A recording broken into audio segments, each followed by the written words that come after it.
Thales, e experiências exitosas de cooperativas na área de música? Nos parece que o Brasil tem algumas que tem obtendo certo sucesso. Do ano 2000 para cá, aconteceu um boom, né, uma explosão de cooperativismo no Brasil. Surgiu ali no Centro-Oeste, né, Cuiabá, notoriamente, que é o movimento Fora do Eixo, que era um movimento promovido por alguns produtores que queriam, como o nome diz, né, tentar combater, tentar aumentar os centros formadores de opinião, sair do eixo Rio-São Paulo. Então, do Fora do Eixo surgiu lá em Cuiabá e foi disseminando. Foi para Goiás, aí acontecia no Acre, muito longe, Recife, e a coisa chegou aqui há alguns anos, e a coisa foi crescendo e foi reunindo, paralelo a isso, as atividades da Associação Brasileira de Festivais Independentes, que é a Abrafim, que eles já tinham um circuito de festivais já formados durante todo o ano. E aí o pessoal do Fora do Eixo se reuniu com eles e a coisa ficou bem grande hoje. Eles têm uma inserção muito boa, um diálogo muito bom com o poder público. Quer dizer, já teve mais, agora com a mudança da ministra de Cultura, eles estão tendo uma certa resistência lá. Mas a verdade é que o Fora do Eixo é o maior exercício de cooperatividade no Brasil. Cada cidade, várias cidades, eu não sei precisar agora quantas, mas várias cidades pelo Brasil tem o seu coletivo, tem seu ponto, que é um ponto ligado ao Fora do Eixo. E eles têm diretrizes, eles têm metas, e todo mundo tem que bater isso. Então, no Brasil pulverizou, está no Brasil todo, essa lógica do Fora do Eixo. E eles chegam a trabalhar também, em algumas cidades, não todas, com a moeda solidária, que eles criaram, que é o Cubo Card, que é uma moeda paralela nos moldes do Banco Palmares, essas experiências que a gente tem. Então, e em Cuiabá é mais forte isso. Então, o sujeito, ele toca num festival lá, e o cachê dele é dado em Cubo Cards. E toda a cadeia envolvida do festival na cidade aceita o Cubo Card. Então, quando ele vai almoçar, quando ele vai ensaiar, quando vale música. Qualquer coisa relacionada lá, que ele já tem uma cadeia fixa para isso, que recebe o Cubo Card. Então, é assim que eles se desenvolvem. Eles não ganham em real. Eles recebem esse Cubo Card e na cidade que eles estão, que aceita o Cubo Card, eles conseguem realizar tudo. É uma experiência que eles querem disseminar para outras cidades. Já tem uns exercícios para se fazer isso aqui em Fortaleza, mas a verdade é que o que acontece mais forte mesmo é em Cuiabá. É interessante. O desemprego ele continua sendo um dos problemas agudos do país, né? Um contingente muito grande fora do mercado de trabalho, né? Sem atividade nenhuma. O cooperativismo ele pode ser usado porque ele reúne pessoas de áreas afins, mas que não visam só o lucro, mas ele pode ser usado como estratégia, por exemplo, contra o desemprego. Professor Osmar. Olha, essa pergunta ela pode parecer ingênua, mas ela é muito complexa, porque é o seguinte: o cooperativismo ela é uma outra forma de inserção no mundo do trabalho, né? Ela não é a substituição do emprego, embora a nossa cultura, a cultura do trabalhador, é muito vinculada à cultura da subordinação, né? O trabalhador, nós somos ensinados a desejar um patrão, né? A nos sentir felizes quando a gente encontra um patrão que vai nos garantir um salário. Portanto, a nossa atividade empreendedora do trabalhador, que é formado para ser um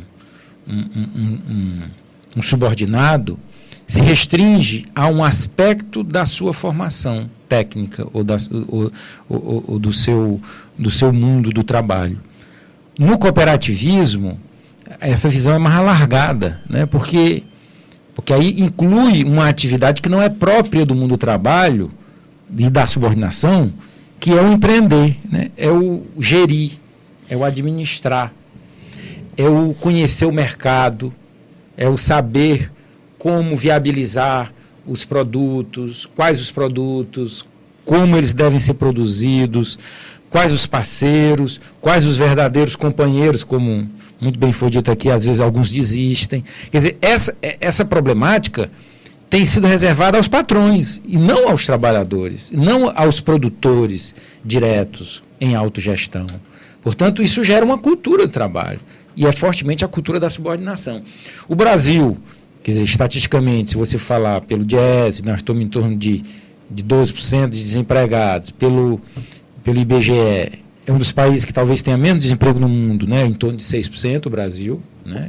Comparado a países como a Espanha, que tem 21%, né? Quer dizer, de forma 21 significa dizer que pode estar com 40%, pode estar com 30% de desemprego. São os dados oficiais. Exatamente. 21 é dados oficiais da metodologia que exclui aqueles que têm alto trabalho, que estão excluídos, né, que não são dados. Então, nós temos isso hoje. O Brasil ele está no processo de crescimento. O Brasil tem um cenário bem melhor do que tinha, por exemplo, há 10 anos atrás, em que existe um grande cenário de exclusão crescente, né, do mundo do trabalho, e alguns colegas nossos da sociologia, da economia, diziam que o trabalho estava condenado a ser o fim, inclusive, né, dizendo que o fim do trabalho tem livros escritos sobre o fim do trabalho. E surpreendentemente, entre aspas, né, nós estamos num grande crescimento do trabalho subordinado e do trabalho cooperativo também, quer dizer, tem crescido, não na devida. Quando o trabalho subordinado cresce, portanto o emprego cresce, geralmente o cooperativismo não cresce na mesma medida. O cooperativismo, historicamente, tem crescido em momentos de crise, né? Em momentos em que o mercado não consegue absorver aquele conjunto de mão de obra, de trabalhadores, e aí o cooperativismo se torna uma alternativa importante. E esse talvez seja o grande problema do cooperativismo, né? Ele não se constrói como uma atividade de empreendedorismo coletivo. Aquilo que a gente construiu aqui na incubadora, que é o conceito de empreendedorismo cooperativo. Por quê? Porque o empreendedorismo ele está sempre associado ao indivíduo. O indivíduo é empreendedor. Porque aí ele produz a sua empresa, ele acredita no seu projeto, ele se acredita nos seus produtos, vende e é bem sucedido, né? Ou não. Então, o empreendedorismo é muito vinculado à noção do individualismo. E nunca se pensou o empreendedorismo coletivo, aquilo que vocês estão fazendo muito bem na música. Nós temos que, cada vez mais, pensar, para alguns produtos, eu acho, que só tem solução se for empreendedorismo coletivo. Você não faz uma banda de música sozinho, né? No caso da música, não tem jeito, né? O empreender, seja ele em cima na lógica da estrela solitária ou na lógica da constelação, os acordes são vários, então vai ter que ter isso. Isso é uma cultura, é uma mudança cultural. Nós temos ainda muito aquela questão do eu me envergonho porque se eu for da cooperativa é porque eu não fui bem sucedido, né? Eu não cheguei a ser escolhido como os melhores, né?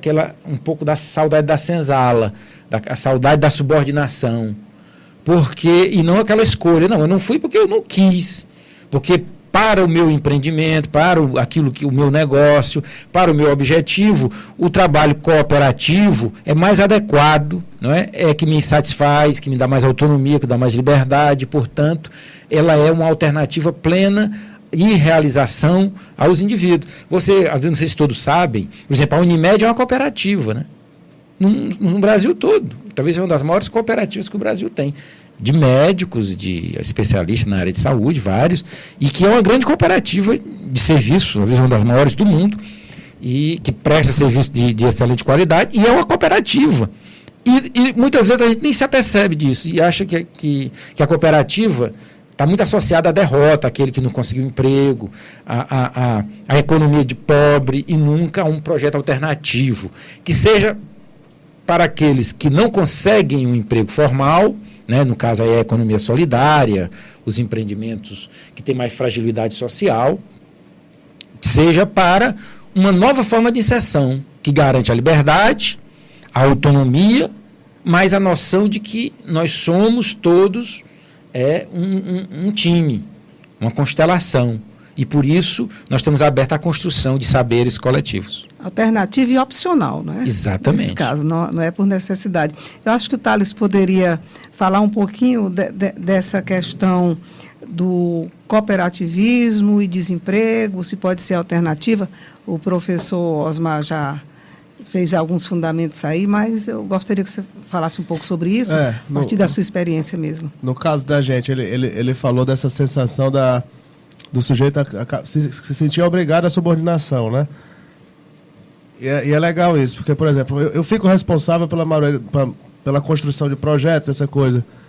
Defendê-los de um tempo para cá, eu comecei a colocar algumas pessoas para fazer esse tipo de função. Que é, na verdade, você começar a exercitar o protagonismo das pessoas, né? Perfeito. Você fala assim, olha, você está aqui, mas você não precisa estar na minha sombra direto, não. Você pode ser você pode ser a pessoa que eu sou. Você pode fazer isso. E a resistência existe, é engraçado. Claro que tem o medo da responsabilidade também, que tem uma coisa que está envolvida, mas tem esse viés também de, não, eu preciso ser comandado. E as coisas não são bem assim, entendeu?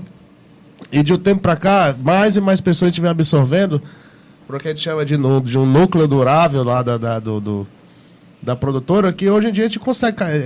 Chegou um tempo que a gente já capacitou gente bastante para a gente fazer várias coisas ao mesmo tempo na cidade, com a mesma eficácia que teria se fosse eu fazendo, entendeu? Então, essa é a experiência da gente que a gente tem lá. O programa Vida no Trabalho faz um breve intervalo e volta em seguida. Universitária FM, a sintonia da Terra. Voltamos a apresentar pela Universitária FM o programa Vida no Trabalho, que hoje debate cooperativismo e economia solidária. Aqui conosco, conversando sobre esse tema, o professor Osmar de Saponte, sociólogo do Departamento de Ciências Sociais da Universidade Federal do Ceará, e o músico Thales Lucena, do Mova-se, Movimento Autoral do Ceará, uma cooperativa de músicos. No bloco anterior, nós encerramos com o Thales, falando um pouco das dificuldades de trabalhar um pouco essa questão do cooperativismo com os companheiros cooperados. Transmitir esses valores de cooperativismo como democracia, solidariedade, autogestão. Por que é tão complicado? E é mesmo complicado, Thales?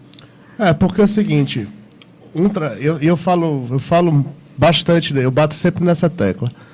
A coletividade ela só se faz com a afirmação boa de cada individualidade. Senão a gente vai ter gado, e não adianta. A cooperativa, a coletividade, ela só vai para frente quando as pessoas sabem exatamente o potencial que elas têm, se respeitam e jogam o máximo de si dentro daquilo. Senão, vai ser um bando, vai ser gado. E assim, para a coisa acontecer, nesse trabalho cooperativo, isso não nos interessa, entendeu? Porque cada dia que passa, no caso da gente especificamente, às vezes as próprias exigências vão aumentando. E como eu falei no final do outro bloco, a gente tem que exercitar o protagonismo de todo mundo. Todo mundo tem que assumir uma parcela maior e maior de responsabilidade, entendeu? Então, essa é a grande questão. Então, nesse aspecto, o coletivo, para mim, só se realiza, eu estou certo disso, só se realiza se nós tivermos grandes valores individuais. Estamos apresentando pela Universitária FM o programa Vida no Trabalho, que discute cooperativismo e economia solidária. Lembrando que você pode também participar do nosso programa ligando para o 33667474, pelo Twitter também, @Vida no Trabalho, pelo Facebook, com o usuário Vida no Trabalho, e nos acompanhe, ligue e tire aqui as suas dúvidas e faça as suas observações sobre o trabalho cooperativo e o trabalho solidário. Agora vem uma curiosidade em toda essa discussão. Há tipos de trabalhos ou ramos de atividade que assimilam melhor essa experiência cooperativa. Nós temos aqui uma cooperativa de músicos, mas há, assim, de médicos, assim, uma bem sucedida, né, como o professor colocou, que é a Unimed, mas, assim, existem atividades que são mais susceptíveis a essa experiência, a esse tipo de gestão, ou independe disso, professor Osmar?